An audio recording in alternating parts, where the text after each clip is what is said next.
ባስታወስኩሽ ቁጥር እንደዚህ መሆኔ ምን ይሆን ሚስጥሩ አልገባኝም እኔ አንቺን ያየው አይኔ ካንቺ ሌላ ያይም ፍቅርሽ ውስጥ ገብቶ ይኖራል ዘላለም ስህተቶች እንኳን ቢኖሩ የምትታረቁበት ነው። ስለዚህ ቀጥታ እንዳው ነው የምትባሉና አሁን ወጣቶች ያለው ነገር አወዛጋቢ። አንዳንድ ዘፋኞች ያውቁ እንደሆነ ሪትም የሚባለውን ነገር አያውቁትም። ያው የልጅነቴን የሚያስታውሰው ሆሌሌምቦ ሆሌሌምቦ ሆሌሃማ ሆሌሌምቦ ሆሌሃማ ሆሌሌምቦ ሆሌሃማ ሆሌሌምቦ ሆሌሃማ ሆሌሌምቦ ሲደፋያ ሲዳንጆበቶ ማልጋይትና ሆሌሌምቦ ሲደፋያ ጩልቀቴ ጩአንጋስራ ሆሌሌምቦ ሲደፋያ ሲዳንጆበቶ ቦኒትና ሆሌሌምቦ ሲደፋያ ዲጉ ፓላቶ ጎቢስራ ቃልውድ ተመልካቾቻችን ይህ የዋን ፖድካስት ነው። በየዋን ፖድካስት በኪነ ጥበቡ ዘርፍም ሆነ በሌሎች መስኮች አበርክቶ ያላቸውን ግለሰቦች ይዘንላችሁ እንደምንቀርብ ይታወቃል። ለዛሬም እንዲሁ አንድ እንግዳ ይዘን ቀርበናል። ከእንግዳችን ጋር ቆይታ የምናደርግ ነው የሚሆነው። እንኳን ደህና መጣ። እንኳን ደህና ቆያችሁኝ። ከተዋወቅ እንጀምር እስቲ። ድምፃዊ መለሰ እባላለሁ። ሲዳማ ሙዚቃ እንዲሁም በተለያዩ ሙዚቃዎች በመስራት እታወቃለሁ። መልካም መለሰ፣ ከዚህ ጥያቄ ብንጀምር ደስ ይለኛል። የኪነ ጥበብ እንቅስቃሴ አጠቃላይ ለአንተ ምንድን ነው ከሚለውን ጀምር። አመሰግናለሁ። የኪነ ጥበብ እንቅስቃሴ ማለት ለእኔ ያው የውስጥን ፍላጎት የምታወጣበት የምገልጽበት ነው። ውስጥ ምን ይፈልጋል፣ የትኛውን ኪነ ጥበብ ያወጣል ብለህ ብትል በኪነ ጥበብ ነው ገልጸህ ራስህንም አውጥተህ ለህዝብም ያለህን ተስጦ የምታሳይበት ነውና የኪነ ጥበብን አስተዋጽኦ ስመለከተው በዚህ ነው የምገልጸው። መልካም። የወሊማ የኪነት ቡድን አባል ነህ። እዛ ውስጥ የተለያዩ ስራዎችን ትሰራለህ፣ ዜማዎች ትጫወታለህ፣ በርካታ ነገሮች ነው የምታከናውነው እና ለመሆኑ ወደዚህ ስራ ወይንም ሙያ እንዴት ልትሳብ ቻልክ? መነሻስ እንዴት ነበር? አመሰግናለሁ። ያው ቅድሚያ እንግዲህ መነሻዬ ምን ይመስላል የሚለውን ነገር ነው መግለጽ ያለብን። መለሰ ከየት ከተነሳ የደረሰ የሚለውን ነገር ስናስበው መለሰ የተነሳው ከውቢቷ ከይርጋለም ከተማ ነው። ይርጋለም እንግዲህ ብዙ ኪነጥበብ የፈራባት ብዙ የኪነጥበብ ሰዎች የወጡባት ናት። እኔም እንግዲህ አንዱ አካል ሆኜ ከውቢቷ ይርጋለም ተፈጥሬ እዛው በክበባት ላይ ስራ ጀመርኩኝ። ከዛ በኋላ ያው ውድድር ነበረና በውድድር ምክንያት አሸንፌ ወደ ሐዋሳ መጣሁ። ሐዋሳ ወሊማ ገባሁኝ ማለት ነው። በ2003 ወደ ሐዋሳ ገባሁ። እስከ 2007 ወሊማ ላይ ነበር። አሁን ግን የለውም እዛ። ያው የቀድሞ የወሊማ አባል ነበርኩኝ። ከዛ በኋላ ከወሊማ በኋላ ወደ ደቡብ ፖሊስ ኦርኬስትራ ገባሁ። ደቡብ ፖሊስ ኦርኬስትራ ገብተን እስከ 2013 ደቡብ ፖሊስ ቆየው። እንግዲህ ያው ወቅት ነውና ሲዳማ ክልል ሲሆን የሲዳማ ተወላጆች የሲዳማ አርቲስቶች ወደ ሲዳማ ይመለሱ ተብሎ ሲዳማ ፖሊስ ኦርኬስትራ መጣውና አሁን ኦርኬስትራውን በማስተባበር ይገኛል። መልካም ነው። ያው ዞሮ ዞሮ ከሙዚቃው ሙያ ከተላቀቅም እና ያው በርካታ ስራዎችን እንደሰራህ ይታወቃል። እስቲ ወደ ሐዋሳ ከተማ የኪነ ጥበብ ጉዞ እንመለስ እና ያው ረጅም ጊዜ አንተ አገልግሎት እዚህ ያለውን እንቅስቃሴ እንዴት ትመለከተዋለህ? በሚፈለገው ልክ አድጓል ወይ ማለት ይቻላል ወይ? ሐዋሳ ላይ ያው እኛ በገባን ሰዓት ላይ ትንሽ እንቅስቃሴዎቹ ጥሩ ነበሩ። በጣም ክበባት ሜሪ ጆይ፣ ሞሌር፣ ዩስ ካምፓስ የሚባሉ ነበሩ። አሁን ግን እነዛ ኪነ ጥበቦች የሉም፣ እንዳለ ፈራርሰዋል። የተለያዩ ድርጅቶች ለግላቸው ተጠቅመዋል። የመጣውን እቃዎች አሁን ተበታትነዋል። ብዙ ድርሃም ነበር፣ ኪቦርድ ነበር፣ ሰው ተስጦ የሚያወጣበት ነበር እነዛ ክበቦች ማለት። አሁን ግን ያው ሁሉም ለግል ነው፣ የግል እንቅስቃሴ ነው እያደረገ ያለውና አሁን ላይ ኪነ ጥበብ አለች ወይ ብትል እኔ በመቶ በመቶ የምነግር ነገር የለም። ሰው በግል እንቅስቃሴ እያደረገ ያለ። ድሮ ተስጦውን ለማውጣት አይቸገርም ነበር። ሰው የፈለገበት ኪነት ውስጥ ሄዶ ትሬዲንግ ያደርጋል። ከዛ ተስጦውን ትለያል። ይሄ ድምፃዊ ነኝ የሚል ድምፁን ይሰራል። ሙዚቀኛ ነኝ የሚል ከሆነ ሙዚቃ ይሞክራል ባለው መሳሪያ ማለት ነው። ገጣሚም ከሆነ እንደዛው፣ መድረክ መሪም ከሆነ እንደዛው ይሰራል። አሁን ላይ ግን ሰርተ ተለወጥ ነው እንጂ አሁን ኪነ ጥበብ አለ ክበባት አለ የሚባል ነገር የለም።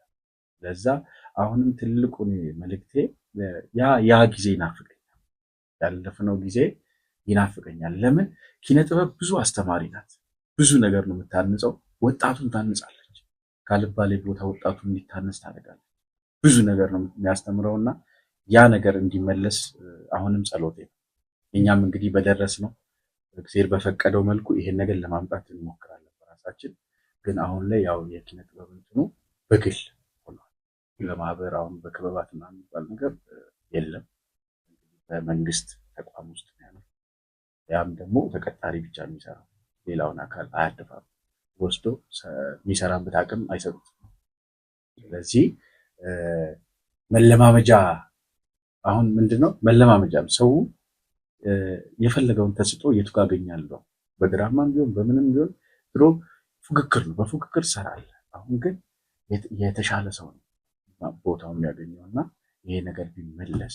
አዎ እነዚህን ነገሮች ለማጉላት ይመስለኛል ከትምህርት ቤት ጀምሮ የክበባት እንቅስቃሴ እንደነበር ይታወቃል በፊት ላይ እና ልጆች በሚፈልጉት አይነት ክበባት ገብተው ይሳተፋሉ። ከዚያ በኋላ የኪነ ጥበብ እንቅስቃሴም ከዛ የጀመረና ተሰጥኦ ያለው ልጅ በዛው እያደገ ሄዶ ያንን እንዲያወጣ ይደረጋል። ከፍ እያልን ስንመጣ ደግሞ የተለያዩ ክበባት አሉ። ለምሳሌ ሐዋሳ ላይ የሞሊየር የኪነ ጥበብ ማዕከል ነበረ። እዛ ውስጥ እየተሳተፉ በርካታ ለሀገር አቀፍ ደረጃ ሳይቀር ትልቅ አበርክቶ ማበርከት የቻሉ ልጆች ተፈጥረዋል በዛ ውስጥ ማለት ነው። ይርጋለም ከተማ እንዲሁ በጣም የሚታሰብ ነው። ይርጋለም እንዳውም የቀደመ ይመስለኛል። ለምን እነ ቤዛ ማዕከል ያሉበት ነው፣ የቤተሰብ መምሪያ ያለበት ነው፣ በርካታ ወጣቶች እና በርካታ ታላላቅ ሰዎች የፈሩበት ነው እና እነዚህ ነገሮች አሁን እየተዳከሙ ነው ያሉት።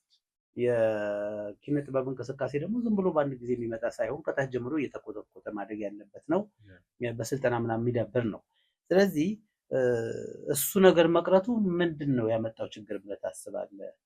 እኔ አሁን ጎለናል ብዬ አስባለሁ። እነዚህ አይነት ነገሮች ባለመኖሩ አሁን ያው የቲክቶክ ማህበር ነው ያለው፣ ፌስቡክ ማህበር ነው ያው፣ ምንም የማናገኝባቸው ነገሮች ይበዛሉ። አብዛኛው ልጅ ወጣት ደግሞ በቴክኖሎጂ እየተጠቀመ እየሰራ ይገኛል። ግን የዛን ያህል ሀገር እየሞተች ነው ያለችው የሚለውን ለማንሳት ነው። እሱ ላይ እስኪ የሆነ ነገር በለን። እውነት ነው፣ ቅድም ያልኩት ነገር ነው። ይህን ሁሉ ያመጣው ያው ዘመን አመጣሽ ነገሮች ትንሽ በዙና ህብረተሰቡ መጠቀሙ እኮ ጥሩ ነው። ቴክኖሎጂውን ማየቱ ከቴክኖሎጂ ጋር መራመዱ ጥሩ ነው። ግን የፈጠራ ክህሎቱን ይገልበታል ያ ነገር። አሁን በሚሰራው ነገር ላይ አሁን ወጣቱ መፍጠር አቅቶታል። የሚገራርሙ እኮ አሁን የድሮ ዘፈኖች እኮ የሚናፈቁበት ጊዜ ነው። የድሮ ዘፈን ነው አሁን ህብረተሰቡ የሚናፍቀው። የአሁኑ እኮ ዘፈኖች እኮ እዚህ ግባ ማተላቸው ናቸው። በሪትም በምናምን ስላመረ ያው ክለብ ላይ ሊሰራ ይችላል። ግን ያ ምንድን ነው መሰለህ ድሮ ቁጭ ብለህ ነው የምትሰራው። ቴክኖሎጂው አልነበረም። በቃ እየጻፍክ ፈጠራ ነው፣ የአይምሮን ነው የምትጠቀመው። ከአይምሮ ደግሞ ስትጽፍ ብዙ ነገር ነው ፈጥረው። አሁን እኮ የመጣው ነገር እኮ ይገርማል። ሀሳብ ትሰጣለህ፣ በሀሳብ ላይ ተንተርሶ ተጽፎ ይሰጣል ግጥምና ያ ግጥም የት ይደርሳል የሚለውን ነገር ስታስበው እኔ አሁን ያሳዝኑኛል። አሁን የሚመጡት ትውልዶች ያሳዝኑኛል። ምን ተምረው ምን አይነት ነገር ተፈጥሮላቸው ያድጋሉ የሚለው ነገር ያሳስባል። ቴክኖሎጂ ተጠቃሚ በዝቷል። ቴክኖሎጂ መጠቀም ጥሩ ሆኖ ሳለ ግን አይምሯችን እያፈለቀ ያለው ነገር እየፈጠረ ያለው ነገር ምንድን ነው ስትል በጣም ያሳስባል። ስለዚህ አሁንም ቢሆን እኔ ትልቁ ነገር እንትን የምለው ህብረተሰቡን አሁን የክበባት ማነሳቸው አለመኖራቸው ወጣቱን ወደ አልባሌ ቦታ ይከታል። አልባሌ ቦታ ስል በቃ በሱስ ወጣቱን እንዲጠምድ አድርጓል። በፊት እኮ እኛ ስንሰራ ይገርማል፣ ወጣቱን በጣም በብዙ ነገር እናስተምረው ነበር። በግጥም፣ በድራማ፣ በዘፈን ትምህርት እንሰጠዋለን። ያ ወጣት ታንጾ ለቤተሰቡ አጋዥ ሆነን በቃ የተሻለ ህይወት ይኖራል። እኛ እኮ ስንወጣ ከቤተሰብ መምሪያ ስንወጣ እኔ አሁን ቤተሰብ መምሪያ አገልግያለሁ ይርጋለም። ከዛ ስወጣ እኮ ብዙ ነገር ነው ይዤ ወጣሁት። ብዙ ነገር ታንቼ ነው የወጣሁት። ዝም ብለህ ፈጠራን ስለሰራ ብቻ አይደለም ክበብ ምልክ ትታነጽበታለህ። ግምገማ አለ። አንተ ምን ሰራ፣ ምን ፈጠርክ? ቅዳሜ ዕለት ዝግጅት ትልቅ አለ። ምን ሰራው 7 ሰዓት ወጣቱ ማለት ለማነጽ ለማስተማር በመዝናኛ ፕሮግራም ምን ሰራክ፣ ምን ተዘጋጀ ይባልና ትገመገማለህ። ያቺ ግምገማ እኮ ብሯ ብዙ ሆነ አይደለም የምታገኘው ነገር ብዙ ሆነ አይደለም፣ ግን አይምሮክን ብስለቱን ይጨምራል።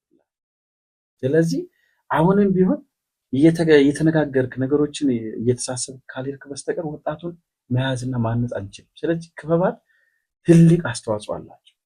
ይህን ነገር በደንብ አድርገን በቻልነው አቅም እኔ እንደውም አሁን አንዳንድ ይደውሉኛል ልጆች፣ የራሳቸው ተስጦ ያላቸው ልጆች ይደውላሉ። በተቻለኝ አቅም እያገዝኳቸው ነው።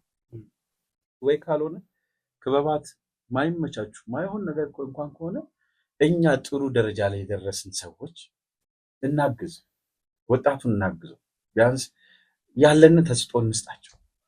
ምንድን ነው ያለው ተስጦ ይሄ ልጅ ምንድን ነው የቱ ጋር መድረስ አለበት ምን መስራት አለበት የሚለውን እናስተምር። ስናስተምር ኪነጥበቡም ቢያንስ እያደገ ይመጣል። አሁን ወጣቱ ትንሽ ያለው ነገር አወዛጋቢ ነገር ኤአይ የሚሉት ነገር አሁን እንግዲህ በጣም ትልቅ ተጽዕኖ ያሳደረብን። ቴክኖሎጂው ትንሽ ቢረቅም ግን ኤአይ የሚሉት ነገር ትንሽ በጣም በቃ ፈጠራን እየገደለን ያለው። ይህን ደግሞ ያመጣው ምንድነው ቅድም ያልኩህ የክበባት መሞት እንደዚህ ያን ነገሮችን እንዳይፈጠሩ አድርጓል። እና አሁንም እኔ ትልቁ ነገር አደራ የሚለው ይሄ የወጣቶች ማዕከል ቢከፈት ሐዋሳ ላይ ትልቅ ነገር መቀየር ይቻላል፣ መስራት ይቻላል የሚል ነገር ነው ያለኝ። መልካም፣ ወደ አንተ ስራዎች እንምጣ። በርካታ የመድረክ ስራዎች ሰርታል፣ ዘፈኖች ተጫውተሃል፣ አማርኛም ሲዳምኛም ማለት ነው። የሌሎች ሰዎች ስራ ነው የምትጫወተው ወይስ የራስህ ዜማና ድርሰት አለ? ያው የራሴም ስራዎች አሉ። በሲዳማ ባህል ላይ ያው ፋሮም ሰርቻለሁ። አጠቃላይ የሲዳማን ገጽታም የሚገልጽ ስራ ሰርቻለሁ። አርቲስት ተስፋዬ ታዬ ጋር ጄጂ ፊቼ ሰርተናል። ከዶክተር አዱኛ ዱሞ ጋር ሰርተናል። በርካታ እነዚህ አስተማሪ ነገሮች በኮቪድ ጊዜ በርካታ ስራዎች ሰርተናል። አጠቃላይ በጤናው ላይ ብዙ ነገሮች ሰርተናል እና አሁንም እየሰራን ያለ ነው። የራሴም ስራዎች እንግዲህ አሁንም የገቡ ስቱዲዮ የገባቸው ስራዎች አሉ። እንግዲህ የራሴንም የሰው ጫወታለሁ ማለት ነው። መልካም። ዜማና ድርሰቶቹን የሚሰራልህ ማን ነው? አንተ ራስህ ትሰራለህ ወይስ ሌሎች ይሰሩልሃል? ዜማ ያው እኔ እሰራለሁ። ግጥሙን ግን ያው በመተባበር ነው የምንሰራው። አሁን አዲስ ያወጣሁት ስራ አለ፣ ዳውም የሚል ስራ አለ። እሱን ይሰራልኝ ለተስፋዬ ታዬ ግጥምና ዜማ የሰጠው ሰለሞን በመጡ ይባላል። እጅግ በጣም የምንወደው በጣም እሱን የሰጠኝ ዳውም። ሆሌ ሌምቦ የምትል ፋሮ ደግሞ ከዶክተር አዱኛ ጋር ነው ግጥሙን የሰራው። ዶክተር አዱኛ ይሰራል። ስለዚህ ከጥሩ ሰዎች ጋር ተገናኝቼ ዜማውን ከራሴ ግጥሙን ደግሞ ሰርቼ ሰርቻለሁ። እስቲ አንዱን ተጫወተልን ከአንተ ስራዎች ውስጥ። ያው የልጅነቴን የሚያስታውሰው ሆሌ ሌምቦ ነው። በጣም ዩቲዩብን ያው ክሊፕ ውስጥ ታያላችሁ። የአሁኑ መለሰና የድሮ መለሰ ትላላችሁ። ሆሌ ሌምቦ ልጫወትላችሁ። ሆሌ ሌምቦ ሆሌ ሀማ ሆሌ ሌምቦ ሆሌ ሀማ ሆሌ ሌምቦ ሆሌ ሀማ ሆሌ ሌምቦ ሆሌ ሀማ ሆሌ ሌምቦ ሲደፋያ ሲዳንጆበቶ ማልጋይትና ሆሌ ሌምቦ ሲደፋያ ጩልቀቴ ጩአ አንጋስራ ሆሌ ሌምቦ ሲደፋያ ሲዳንጆበቶ ቦኒትና ሆሌ ሌምቦ ሲደፋያ ዲጉ ፓላቶ ጎዊስራ ሆሌ ሌምቦ ሲደፋያ ሲዳንጆበቶ ወንሺትና ሆሌ ሌምቦ ሲደፋያ ሁባያኖ ሆልጊስና ሆሌ ሌምቦ ሲደፋያ ሲዳንጆበቶ ባንሲትና ሆሌ ሌምቦ ሲደፋያ ባጢሌ ኩሌ ሃንሲትና bakkalchuu gadee holee hamma ዳናጣቢዮቲ ሆሌ ሀማ ዳጉሮ ዳጎ ሆሌ ሀማ ፋያኒንገቲ ሆሌ ሀማ ጎዳያ ጎንዴ ሆሌ ሀማ ሹራጋኖቲ ሆሌ ሀማ ጎባ ሚርጊሴ ሆሌ ሀማ ፋሮ ካዳቲ ሆሌ ሀማ ቡልዱዳ ቡዴ ሆሌ ሀማ ቡርቂሳይኖቲ ሆሌ ሀማ አኔ ባቲሊ ሆሌ ሀማ ታኖ ኢሴቲ ሆሌ ሀማ ሆሌ ሌምቦ ሆሌ ሀማ ሆሌ ሌምቦ ሆሌ ሀማ ሆሌ ሌምቦ ሆሌ ሀማ ሆሌ ሌምቦ ሆሌ ሀማ። እጅግ አድርገን በጣም እናመሰግናለን። ያው አላጀብንም ስለማችለው ከባድ ነው። በነገራችን ላይ ሪትሙ በጣም ደስ ይላል። ሲዳምኛ ዘፈኑ ብቻ ሳይሆን እንቅስቃሴው ይሄ አባቶች የሚያደርጉት ወደ አንድ እርምጃ ወደዚህ አንድ እርምጃ እያሉ በጣም ደስ የሚል እንትን አለው እና ይሄ ያው ያላገቡ ሴቶች እና ያላገቡ ወንዶች የሚጨፍሩት የፋሮ ጭፈራ ይባላል። አሁን ጉብሏን እንግዲህ እያወደስኩ ነው። የበንሰዋ ምን ትመስላለች? የወንሸዋ ምን ትመስላለች? ወንሾ እንግዲህ ወደ ይርጋለም ወደ ዳሌ ያለች ወረዳ ናት። ስለዚህ ያቺ ምን ትመስላለች? የቦናዋ ምን ትመስላለች? የመልጋዋ ምን ትመስላለች የሚል ነው እና አሁን በሲዳማ እንትን ወጣቱ ይወደዋል። ያው የጀግንነት ዜማዎች አሉ፣ የስራ ዜማዎች አሉ፣ የፍቅር ዜማዎች አሉ። ከዛ ውስጥ የፍቅር ዜማ ነው ማለት ነው። የፍቅር ዜማ ነው። መልካም። ሌላውን ደግሞ በኋላ ላይ ወደ በአማርኛ እንመለስበታለን እና ለመሆኑ የዚህ የሲዳምኛ ሙዚቃ ወይንም የባህል ጭፈራ የሲዳማን ባህል እሴት ከማስተዋወቅ አንጻር ምን ያህል ሰርቷል ብለህ ታስባለህ? በሚገባ እና በሚፈለገው ልክ ተጉዟል ብለህ ታስባለህ ወይስ አሁንም ይቀረዋል መደገፍ አለበት ብለህ ታስባለህ? እሱ ላይ ደግሞ ትንሽ እናውራ እስቲ። ያው የሲዳማ የኪነ ጥበብ አካሄድ ምን ደረጃ ደርሷል ካልከኝ አሁን ላይ እንቅስቃሴዎች አሉ።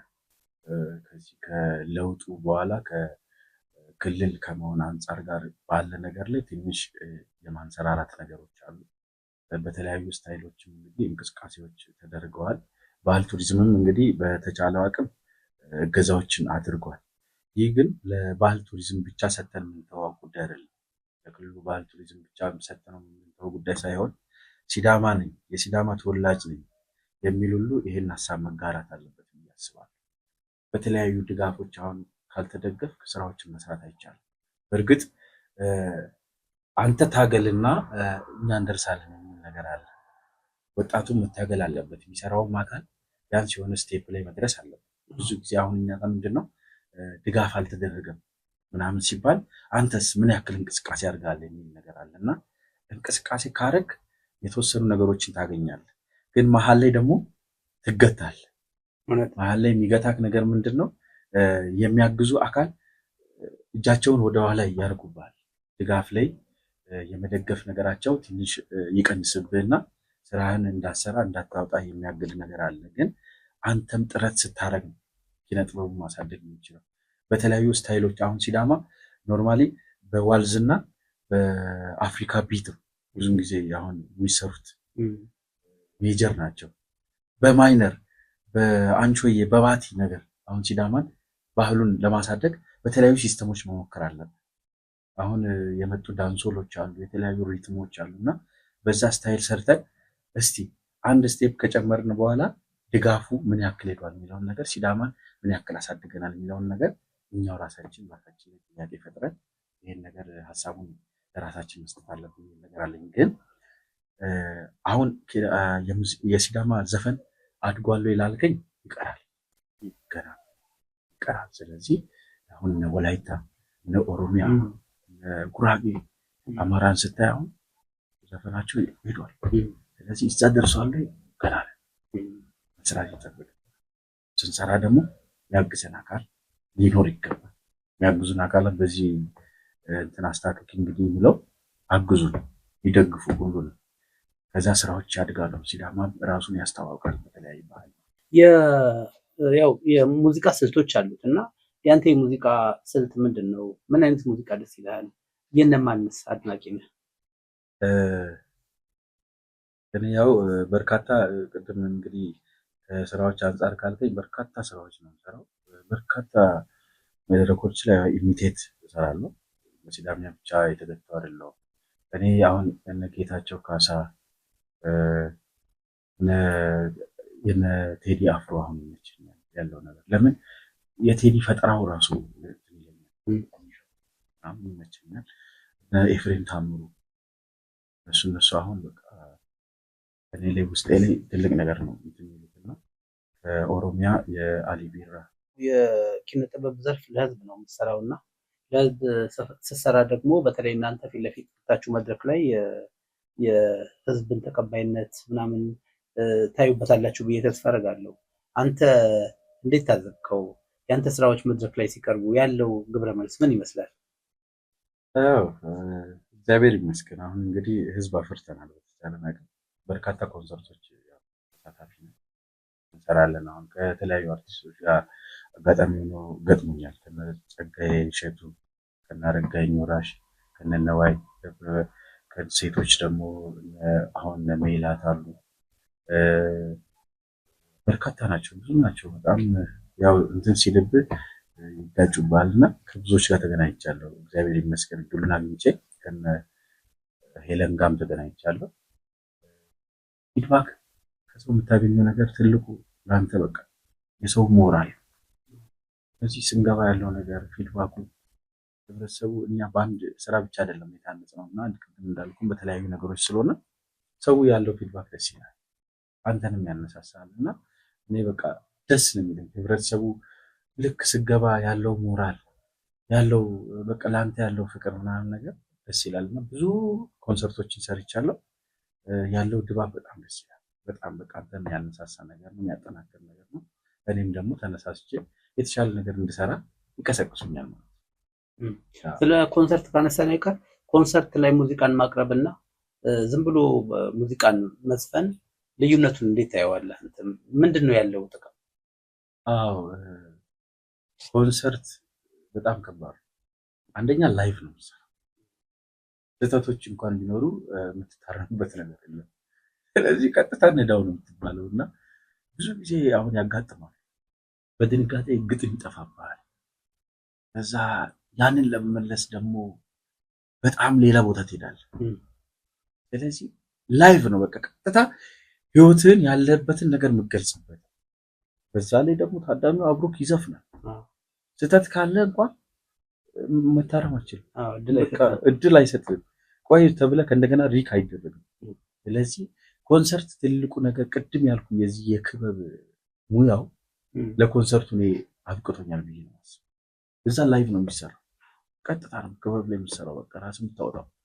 አሁን እንዳሁኑ ስቱዲዮ ገብተህ ምናምን ስራዎች አይወጡም።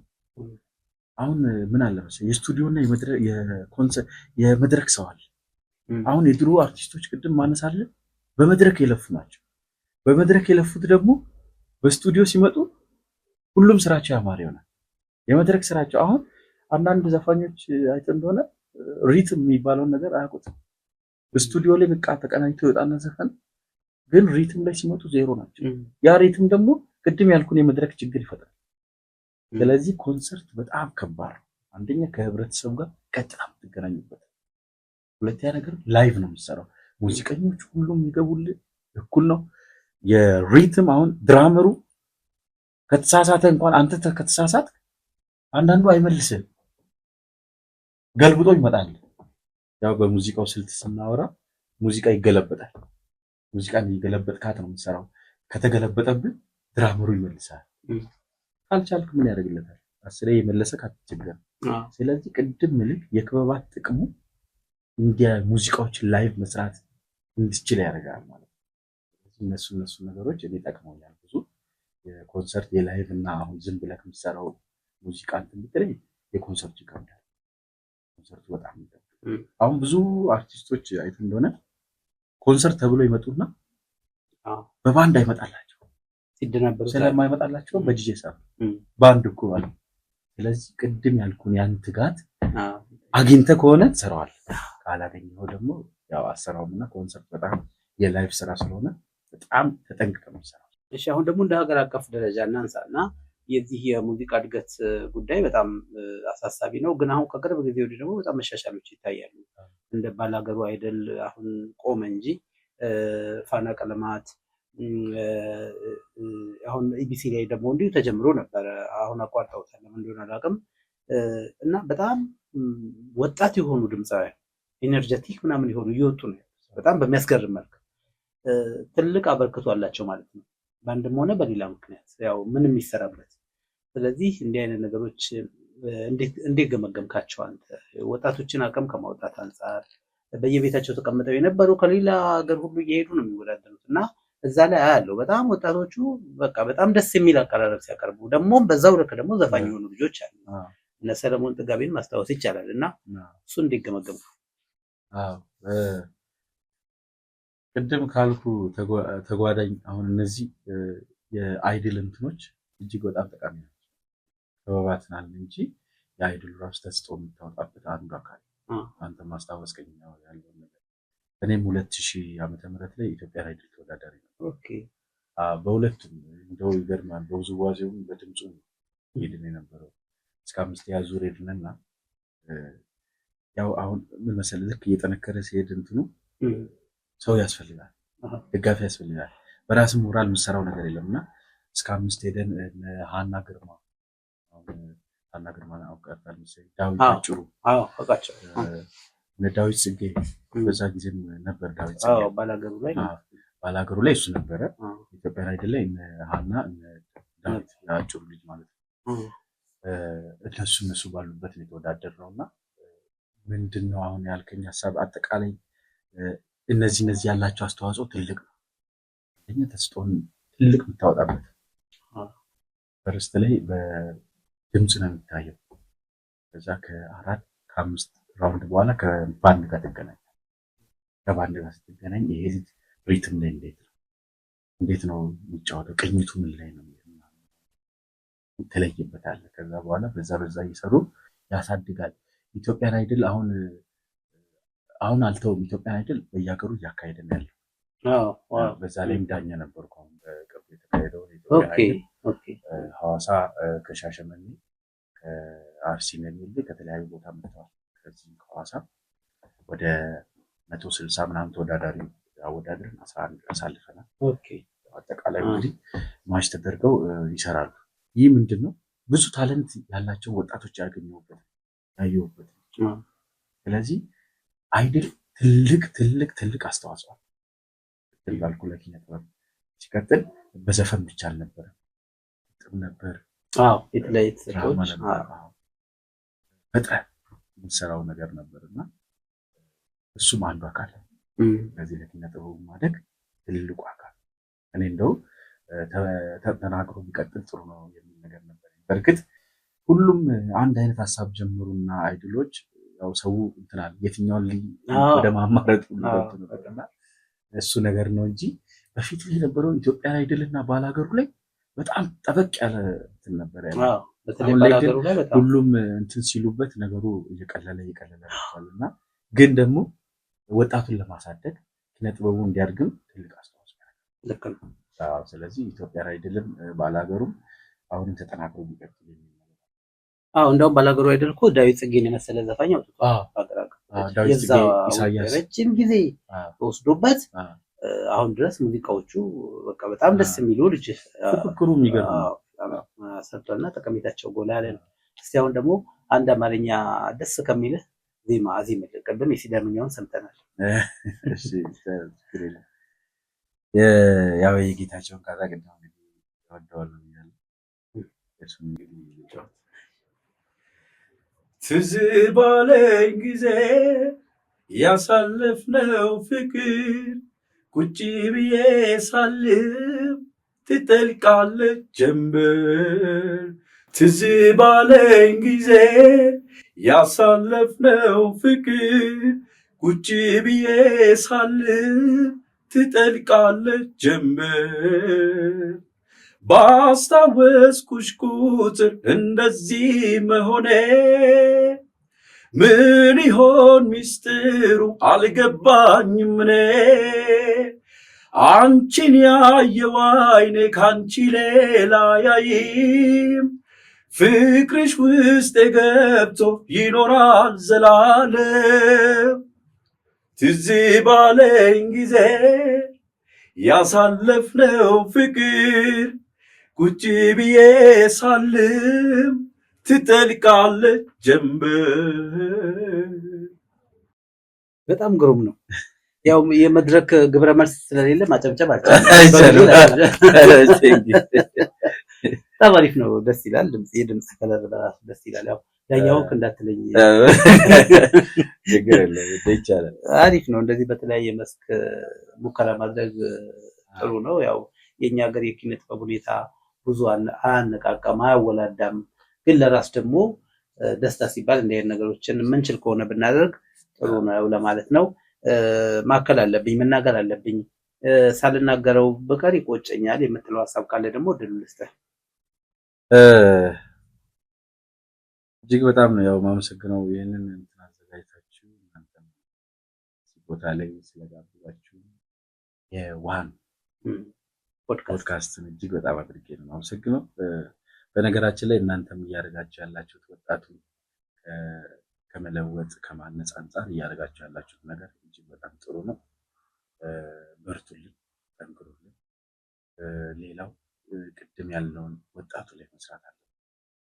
ወጣቱ አሁን አልባሌ ቦታዎች በርካታ አሁን የምናያቸው እነዚህ የፌስቡክ ወረርሽኞች የተለያዩ እነዚህ ማይሆኑ ሀሳቦች የሚመጡት እኮ ቁጭ ከማለት ነው። ቁጭ ስትል የተለያዩ አካላትን ትነካለና እነዚህ ደግሞ መቆጠብ የምችለው ቅድም ያልኩ እነዚህ ወጣቶች ማዕከሎች ሲደራጁ ሲስፋፉ ወጣቱም ተስጦን ያገኛል። የተለያዩ ስራዎችን መስራት የሚቻል አቅም አለ። ቁጭ ስትል ግን ወሬ ነገር ብቻ ስለሚሆን ቅድም ያልኩት እነዚህ ነው። ወጣቱን ከማነጽ አንጻር የሚመለከተው አካል እውነት የሚመለከተው አካል ትልቅ ስራ መስራት አለ።